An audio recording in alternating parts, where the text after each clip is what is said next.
પાટણ જિલ્લામાં મેઘરાજા મન મૂકીને વસ્યા। વહેલી સવારથી પાટણ શહેર સહિત જિલ્લાના સાંતલપુર, ચાણસ્મા સહિતના તાલુકામાં ધોધમાર વરસાદ વરસ્યો। મોડી રાતથી શરૂ થયેલા વરસાદથી પાટણ શહેરના નીચાણવાળા વિસ્તારો પણ જળબંબાકાર થયા। રેલવે ગરનાળામાં વરસાદી પાણી ભરાતા વાહન વ્યવહાર ઠપ થયો તો નવજીવન ચોકડીથી જનતા હોસ્પિટલ સુધીના રસ્તા પર વરસાદી પાણીનું સામ્રાજ્ય છવાતા વાહન વ્યવહાર પ્રભાવિત થયો। હાઈવેને જોડતા રસ્તા ઉપર પણ વરસાદી પાણી ફરી વળતા વાહન ચાલકોને હાલાકી ભોગવવાનો વારો આવ્યો। મેઘરાજાની ધમાકેદાર બેટિંગથી રાધનપુર શહેર પાણી થયું।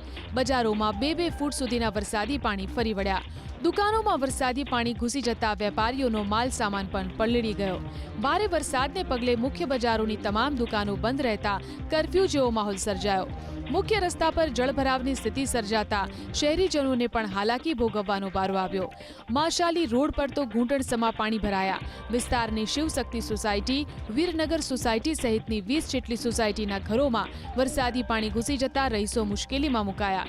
શહેરની સાથે મહેમદાબાદ, શેરગઢ, મસાલી, પૂર્ણા, સાતુન, કલ્યાણપુરા સહિતના ગ્રામ્ય વિસ્તારમાં પણ ધોધમાર વરસાદ વરસ્યો। હારીજ તાલુકામાં પણ ધોધમાર વરસાદથી જનજીવન પ્રભાવિત થયું। હારીજ શહેર સહિત રોડા, કુકરાણા, બોરતળવડા સહિતના ગ્રામ્ય વિસ્તારમાં પવન સાથે ધોધમાર વરસાદ વરસ્યો તો સમી રાધનપુર હાઈવે પર વરસેલા ધોધમાર વરસાદથી વિઝિબિલિટી ડાઉન થઈ। સાંતલપુરમાં તો આબ ફાટ્યા જેવો વરસાદ વરસ્યો।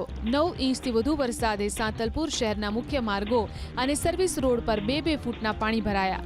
શહેરની બજારોમાં અને બ્રિજની નજીક ઘૂંટણસમા પાણી ભરાતા રાહદારીઓ અને વાહન ચાલકોને હાલાકી ભોગવવાનો વારો આવ્યો તો સાંતલપુરથી બરારા તરફના રોડ ઉપર પૂર જેવી સ્થિતિ સર્જાઈ। ગ્રામ્ય વિસ્તારના રસ્તાઓ પર પાણી આવતા રાતા રોડને તોડી પાણીનો નિકાલ કરવાની કામગીરી હાથ ધરવામાં આવી। શહેરની સાથે પીપરાળા, ગડસાઈ, ફાગનલી, મઢુતરા સહિતના ગ્રામ્ય વિસ્તારમાં ધોધમાર વરસાદ વરસ્યો।